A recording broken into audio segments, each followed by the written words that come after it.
Hey, Wonderhussy here, at home in Death Valley, trying to solve a mystery. Okay, you know how there's that hill behind the compound that has a cross at the top of it? I think I called it the old rugged cross in one of my videos. I don't know, it's just like a religious monument, I guess, shrine that somebody put up there. And well, there's a little bench you can sit on, and it's kind of like a nice place to sit and, you know, meditate, have a quiet moment overlooking the beautiful ancient lake bed of, well, ancient Lake Jacoba. Anyway, there's crosses all over these hills. There's one there, there's one a little bit farther down on them there hills, and then there's another one on the way to Pahrump. But apparently there's a new cross in town. My friend Ross, who you might remember from, well, I did an interview with him. He's a one-legged miner. That's right. He's a guy who bought this giant mine complex a few miles from my compound.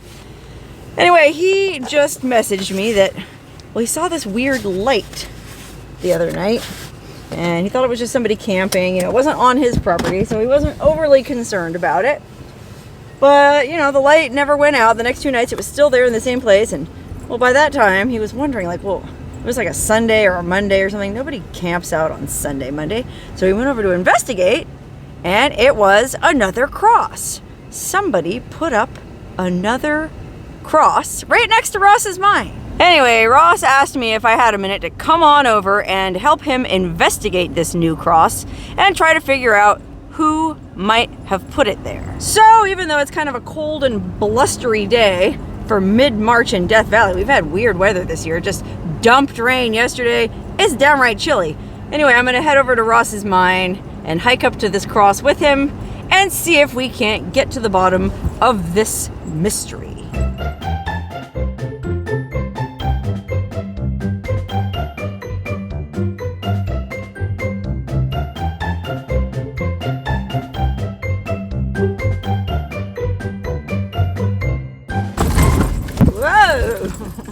Man, Ross really needs to get his driveway graded. There it is, Ross's lonely little desert compound on the edge of Death Valley. And there's the tank I shot at when I came here and did target practice. Anyway, he's not talking me into shooting anything except video today, because I'm just here to get to the bottom of this cross mystery. Good morning. Hi, Ross. How are you? Hi, Cleo. Hi, Merida. Aww. Oh, remember Ross's dogs? Well, first of all, you remember Ross, the one-legged miner. Hi. And you remember Merida, the three-legged dog. And you might even remember Cleo, the peanut butter and sugar bandit. Anyway, Ross, what's up with this cross? Well, a few days ago I was driving home and I saw a bright light up on the mountain ridge, and I mean, if you didn't know the area, you probably wouldn't even reckon to see it up there. Okay. But I mean, this is just for reference. This is a very dark area. There's not any lights out here. Kind of blends in with us to the stars, because it's up in the ridge line. You can't see the mountain either. Yeah, you don't normally see any lights out here, do you? So I got my attention, and I figured first somebody was camping up there. Right. Well, they weren't on my land. Okay, Right. let them have a good, no let them have problem. a nice night. Sure. Right. Next day. But it was like a Sunday, wasn't it? Yeah, that was Saturday night. So I figured, okay. you know, Yeah, they'll lots of stay. They'll campers. leave Sunday. Sunday night, the light was still there. I figured most campers have left already by now. Right, after the weekend. Still right there. So Monday afternoon, I sent the drone up there for a look, and I found a new cross up there. Ross, you're a man of action, sending the drone up. Better the drone than me. Yeah, so it's a cross, and the light was what, solar lights on it? Yeah, it looks like there's a little solar light on both the front and the back. Okay. That are supposed to illuminate it, but I think they're a little bright and misangled, so they don't illuminate it. They just kind of shine. They just shine right in your face? Right. Oh, okay, so maybe we need to hike up there and realign those lights. Thinking about it. Oh, well, that's why I came. I mean, I'm wearing my hiking galoshes. You am. And I see you're wearing your hiking shoes, so why not? These are my mine/hiking shoes. Oh, okay. Well, you probably don't have too many pairs of shoes. You're right, I have two. Two pairs of shoes. Well, you know, it's hard to get shoes that are made for a prosthetic leg, right? Well, actually, the shoes are fine, but the leg is adjusted to the specific shoe. So. Okay. Well, it's not like you have, like me, 112 different pairs of colorful high heels, right, Ross? No. Yeah, I didn't think so. Okay, well, let's do it. Let's do it. Okay, so we walked all the way to the edge of Ross's property. Compound. I don't know. Do you call it a compound? That's my camp, sort of. His camp. We're kind of still in the middle of it. We walked all the way from the edge of Ross's camp here. Now we're overlooking this vast and mysterious valley. And that's where Ross saw the light. Where'd you see it, Ross? It's in that saddle, back you in said? that saddle back over there. We'll see it better. You can't really see it from up here. Okay, so we got to drive over Yeah, there. We'll be down, parking down over there and hiking up to it. Okay, so we're gonna have to take a little drive and then a little hike. Yep. Okay, Ross, are you driving? Sure, why not? Awesome. So when we drive over here, we're gonna be taking your Toyota 4Runner. Yeah. Ross also has a Toyota 4Runner. Difference being, he's from New Orleans, so there's a bullet hole in the tailgate. What happened, Ross? A few years back, I was waiting to pick up some food at my favorite Chinese restaurant not too far from me in downtown New Orleans. Downtown New Orleans. And some lady come out, get back into her car, and some other kid ran up to her, pulled her out of the car, threw her to the ground, and jumped in her car. She screams, "Help, he's stealing my car." Oh. And I said, "Well, you can't do that in front of me." Oh, not on Ross's watch. No. I mean, we've all seen your arsenal, Ross. No, you haven't. Oh, okay, stay tuned. But, yeah, I pulled up next to her and said, "Get in the car, we're going to get your car back." Because at the time, I'm still a federal officer. I'm off duty, but this is the sort of thing I'm used to dealing with. So she gets in the car, I hand her my phone, call 911, and I start following her car. And we followed up through the city for a bit. She's on the phone talking to 911, giving directions. We're just going to stay there till the police show up. Ross, you like to give every detail in a story, don't you? Sorry. Okay, anyway, sorry. I didn't mean to interrupt. Okay, so long story short, he figures out we're following us. He takes off at a run. I take off after him, and so as we're going through this neighborhood, I hear these gunshots. I look up, it's like the car ahead of me is not shooting me. Where's that coming from? And then all my glass starts blowing out. There's another car behind me that's a friend of his that's just airing me out from behind. And so he shot you not once but twice? 5 times. 5 times? And how many bullet holes are in your rig? 2 here, and the other ones went through the windows. All right, this is a dead license plate, but even still, I'll hide it for Ross's benefit. Look at that, another bullet hole right through his Louisiana plate. Okay, wow, 5 shots, your back window was blown out? And so was the front windshield. 2 of the shots came right up between the 2 front seats. Golly, that's what you get for trying to help some poor lady. You, right? But you got the car back? No. Oh. I had to drop out at this time because she's in the car. It's probably her first time getting shot at, so she's getting all hysterical. I know I would be. Yeah, I was more mad, but I also realized being New Orleans in the current situation, the city's not going to back me up if I get into a shooting over this car. No, so probably not. Better just let him go. Ross, aren't you glad you moved to a place where you don't have to worry about people shooting at you? All you have to worry about is mysterious crosses popping up. That's why I'm out here. Oh, Ross is calling Merida into the house. So while we're gone, she'll be safe. Cleo! Unfortunately, Cleo took off. And we don't know where she is. We know where she's not, though, and that's a start. She's not here. Never a dull moment at Ross's place. Oh, she does have a really cute gait. She gets around just fine. Hops right up those stairs like it's nothing. Ross said, sorry about the debris in here. They were cleaning out mine stuff last night. Let's see how messy Ross. This was all in the mine? Yeah. Oh, golly. People are such friggin' pigs. Let me throw some out of here. Oh, it's fine, Ross. Don't worry. I don't mind a few bottles. I want it out of here. Oh, okay. I recycle because I'm all environmentally conscious. Oh, nice to know we'll be rolling with a rifle. Ross, which rifle are we rolling with here? That is a Ted Williams 30-30 made by the Sears and Roebuck Corporation, made for Sears and Roebuck by Winchester back in the day. Oh, Ted Williams, the baseball player? Yeah. Wasn't Ted Williams cryogenically frozen? Yes. Or at least his head was. Just his head? He was also a World War II and Korean War fighter ace. Oh, fighter ace. Yeah. Ted Williams. Ted Williams. I'm learning all kinds of stuff today. Okay, let's go find this cross before my head explodes with knowledge. Okay, we're driving up here looking for Cleo before we leave because we don't want her running around, getting mixed up with coyotes. Oh, it sounds like there's some kind of bell going off, Ross. What could that be? You're not wearing a seatbelt? I'm not right now. Are you one of those nanny state government, anti-government types? No, I always wear my seatbelt. It's common sense. Just in this case, Cleo the dog chewed up the seatbelt. So. Oh dear! Ah, there she is, Cleo! You ding dong! Come on!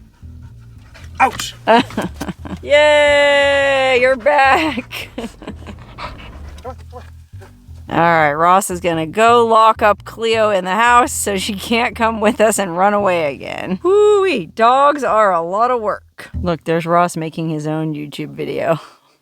How cute. I feel like a proud mom watching her kid on their first day in kindergarten. A special guest. Hi. Everybody say hi to Wonderhussy. Howdy. There we go, folks. We're going to investigate the mystery of the cross. We're going up there, so stick around, stay tuned. Okay, Cleo is secured, Merida is secured. Now we're gonna go find this. We're gonna go look at this cross and try to get to the bottom of the mystery. All right, Ross, so while we're driving over to check out this cross, you know, you told me about this a couple days ago. You had no idea who put it there, but you know, there are other crosses in the hills all around town. So you asked me if I had any idea or if I could do some investigating. Well, I asked around. I have a friend who volunteers a lot at the local church. And so I asked him if he had any idea. He didn't know. He asked Pastor Frank. Pastor Frank didn't know.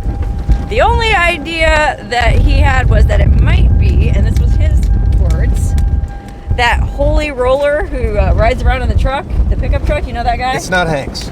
And that guy's name is Hallelujah Hal, is what I heard? Yeah, Hal, right. So Hallelujah Hal is this guy who, I think he caretakes a mine site out here, lives out at some very rough camp, but he drives a pickup truck with Bible verses all over it, and you do see him cruising through town quite a bit. So that was my best guess as to who it was, but you're saying that's not who did it? It's not Hal. So did you find out who did it? I have some pretty good, although still uncorroborated information. Oh, uncorroborated, but pretty good idea. And I think we'll get a phone call a little later today, probably on this walk, and find out. Oh, good. So Ross is expecting a phone call from the cross perpetrator. Or would you call it a perp? I would not.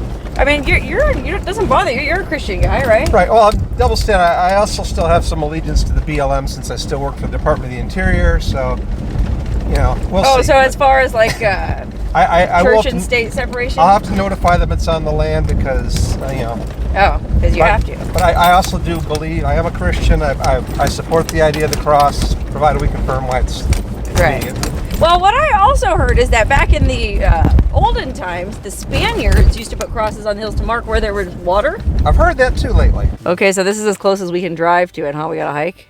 Yeah, looks and it's up in that saddle. Oh, hold everything. We just passed a mine claim. And this is very interesting because Ross didn't even know this mine claim was here and he lived. I mean, this isn't your property though, Ross, right? Like your property ends up there. This is BLM land. Okay, so we're on BLM land and look at the mine claim. Federal mining claim, claim name, Hebrews 11:1.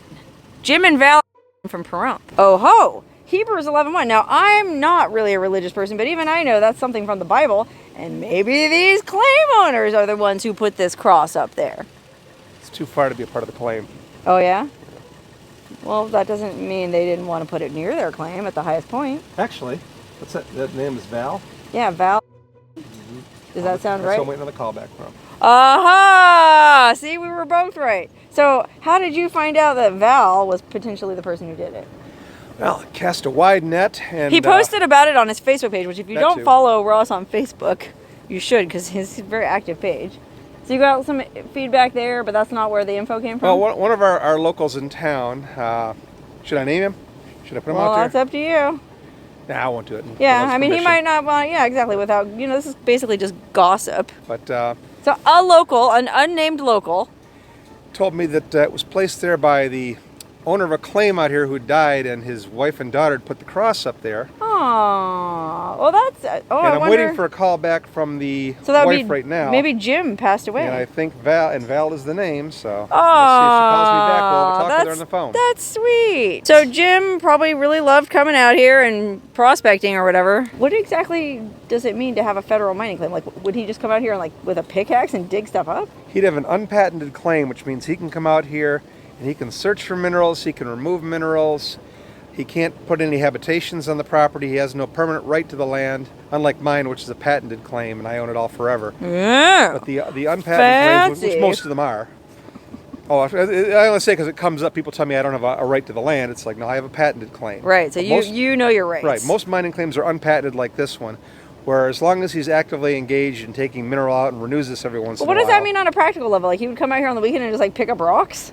Or he could dig, he could tunnel, he could do pretty much anything that he's legally allowed to do out here as far as mining operations wouldn't go. Even know where to start. If he strikes a good claim, he could bring the equipment in. Boy, I really feel like the Scooby-Doo gang now, like going to solve this mystery of this mysterious cross near the old mine. And we'd have gotten away with it too if it wasn't for those meddling kids. remember in my other video, I did say Ross reminded me of a Scooby-Doo villain. Oh, bite me. Can I say that in the air? Oh, it's not going to be an easy hike. We got to go up and over and up and over. Yikeroos. Look at that. Like on the plus side, Val said she's going to call me about noon. She's in.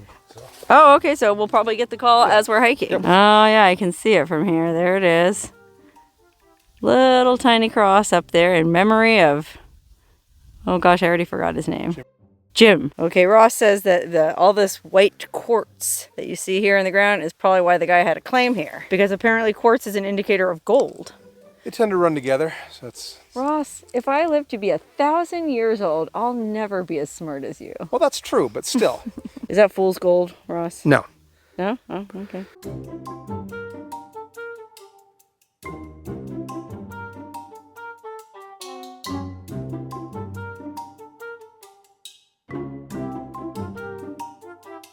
Dun dun dun! There she is, the new rugged cross. Here she is. Here we go. Oh, couldn't ask for better timing. She's calling him right Hello. now. Hey Ross, can I call you back at 12:30? I don't have another break until then. I'm just ending this break. No problem. I'm actually at the cross right now. It's beautiful, by the way. Oh, okay, great. Oh, are you a teacher? Yes. Nice. Congratulations. But yeah, give me a call back. I will. I'll try to call them when they go to PE. I'll try to call you. Alrighty. Okay. Thanks. Bye. Oh, you could hear the kids there. Okay, Ross, how much nicer of a feel-good story could this be than woman put it up in memory of her dead husband. She's a teacher. She calls you on her break. The kids are all yelling in the background. Anybody who thinks that times are terrible nowadays, things are still just fine. Oh, little pieces of local color like this is why I love life. Yeah, exactly. There's like some real local characters out here. Wow, okay, well let's just look at the cross. That's a nice cross. Look at that. Solidly jammed into the ground. 2 lights shining on it. He's going to adjust that one so it's not... How is that even shining towards your camp? Your camp's way over there. There's his camp. You can see his camp. Diffuse light.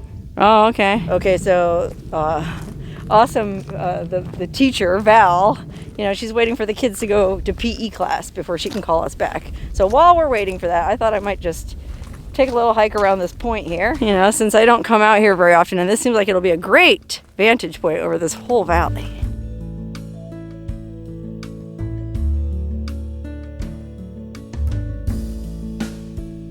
Here's the very end of this little outcropping, and from up here, the view is amazing. Look at this. There's Ross's car way down there that we have to hike back to.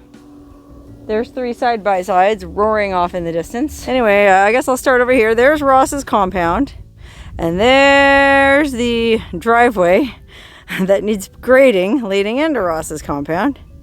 And then this is the road that goes back there towards where I live. But if you take this road even farther this way, well, look at this. That's the old Tecopa town site where the original town was. I think I addressed that in a video once. The original town site was here by the mines, but it got so dang contaminated by all the cyanide they were using to leach the minerals out of the ore that, well, they had to abandon the town site, jack up all the buildings, and move them to the current town site, which is several miles that way. Anyway, if you keep following the road past the old Tecopa town site, it winds through this vast, desolate, I guess this is the Mesquite Valley.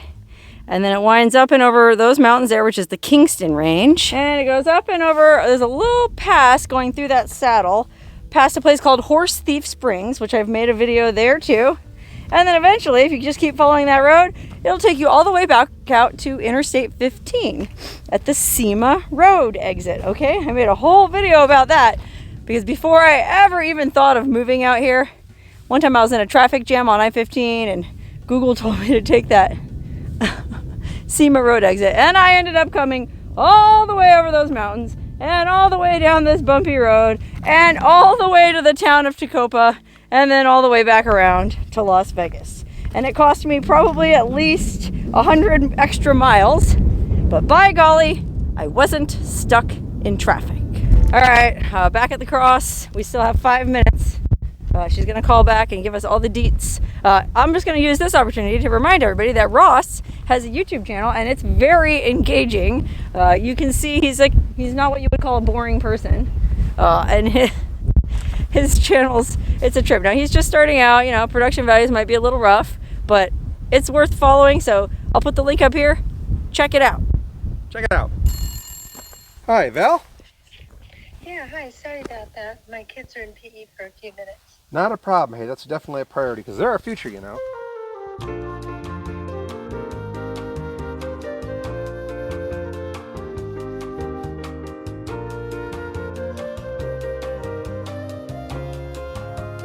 Okay, wow, I didn't leave the camera rolling through all that because I didn't want to invade this poor woman's privacy, but she was just the nicest person ever. She had such a sweet voice, and she confirmed everything that we'd heard, or that we speculated.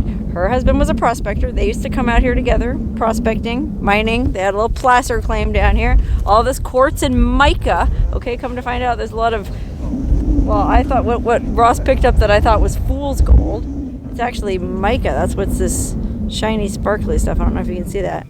Anyway, Ross was so nice to her. He said, listen, I'm keeping an eye out on this cross. If anybody tries to mess with it, you know, they'll have to deal with me. And, well, golly, now I think they're friends. So, mystery solved. Ross is on the phone again now. Somebody wants to take a tour of his mine. That's right. If you want a tour, he's got this huge mine complex, all these mines and tunnels, and goes down 13 levels up and down, and 100 miles of tunnels, whatever it is. He's happy to take you on a tour. All you gotta do is call him. And so he's fielding some business right now. Anyway, if you do want to take a tour of Ross's mine, though, you can contact him at takopamines@gmail.com, and he'll be happy to set that up for you. Ross, how about that? That mystery was solved, and it turned out to have like the sweetest answer. I mean, that was just cool. That was really nice. I'm really glad this all came together. I'm really glad you could be out here. I think you brought the magic. Yeah, well, thank you. But this was just a cool story. I'm glad we solved the mystery. I'm glad there's cool people in this world, and I'm glad that you're keeping your eyes on the cross. Yeah, I think it's her calling back again. Let's There comes see. another tour. Oh dear! Look what happened to me.